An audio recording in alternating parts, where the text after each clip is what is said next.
Ever wonder why some movie lines just stick with you? They get under your skin? Today, we're diving deep into one of those moments from the film KGF. It's more than just a cool-sounding monologue, it's basically a complete blueprint for courage. Let's get right into it. We're actually starting with the final punch. This is the last line of the dialogue, and it is an absolute thunderclap.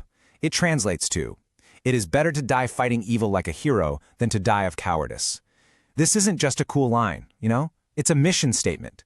It draws a line in the sand and says your life comes down to a choice between principle and fear.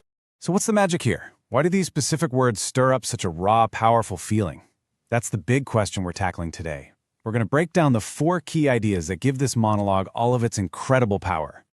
Okay, so the first pillar of this whole code, it isn't about throwing a punch or being a tough guy. It all starts with something much simpler.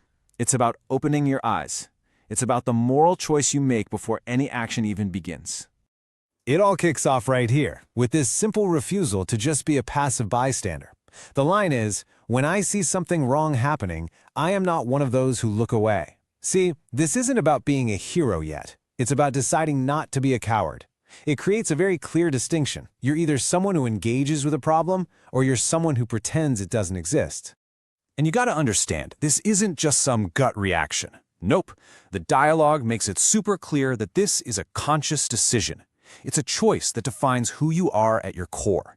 You've got 2 paths in front of you. Look away or face the problem head on. The hero's journey starts by picking that second path. But, choosing to see the problem is the easy part. What happens when that problem sees you back, and the odds are just completely, ridiculously stacked against you? So first, the dialogue throws out a number, 10 opponents. Now that's a serious threat. That's enough to make pretty much anyone stop and think twice. But the point here isn't about calculating your chances of winning. And then, just like that, the number skyrockets to 100. An impossible fight. Nobody's winning that. And that right there is the key insight. The number of enemies doesn't matter. 10, 100, 1,000. The principle, the decision you made, stays exactly the same. Because once that commitment is made, retreating, it's just not on the table anymore. It becomes an absolute. The focus completely shifts. It's no longer about winning the physical fight. It's about winning the battle inside your own head against your own fear. You just hold your ground. Okay, but where does that kind of resolve even come from? How do you face impossible odds without even flinching? Well, the dialogue's answer isn't found in some external weapon or strategy. It comes from turning inward. This is where it gets really interesting. The monologue argues that real strength isn't something you pick up, it's something you find inside yourself. The instructions are almost like a meditation. Place a hand on your heart and just listen. Listen to the echo of your own heartbeat. Connect with that deep, fundamental source of courage that's already there. And what happens when you truly listen to that inner source, when you connect with that core of who you are? Well, it culminates in a roar.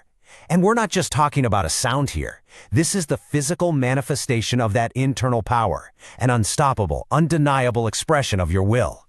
But here's the thing. Having all that power inside you is useless if you keep it bottled up. It has to come out. The dialogue demands you channel that power into direct, fearless action. It says you must roar like a lion, confront it head on. There's no room for second guessing. And that brings us to the final, and honestly, the most profound piece of this puzzle. What's the ultimate goal? Is it just to survive? The monologue says no. It proposes a completely different definition of victory. It proposes a hero's code. This is where the entire concept of winning and losing gets flipped on its head. When I fight for the truth, I will never lose. Think about that for a second. The outcome of the physical battle, it almost becomes irrelevant. The real victory, the one that can never be taken away from you, is the act of fighting for what's right. In this world, you literally can't lose if your cause is just. So ultimately, when you boil it all down, the entire monologue comes down to this one single choice. It's a fork in the road. Is your life going to be defined by cowardice, by looking away, by stepping back, by silencing that voice inside you? Or is it going to be defined by heroism, by confronting injustice, by holding your ground, and by fighting for the truth? And that brings us right back to where we started. This final line isn't just a powerful ending, it's the perfect summary of this entire philosophy. A meaningful death fighting for something you believe in is infinitely better than a long life lived in fear. That, right there, is the ultimate expression of the hero's code. And so, this dialogue leaves us with a question that goes way beyond the movie screen. It forces us to look at our own lives, our own challenges, our own fears, and it asks us, what is the fight that you will not look away from?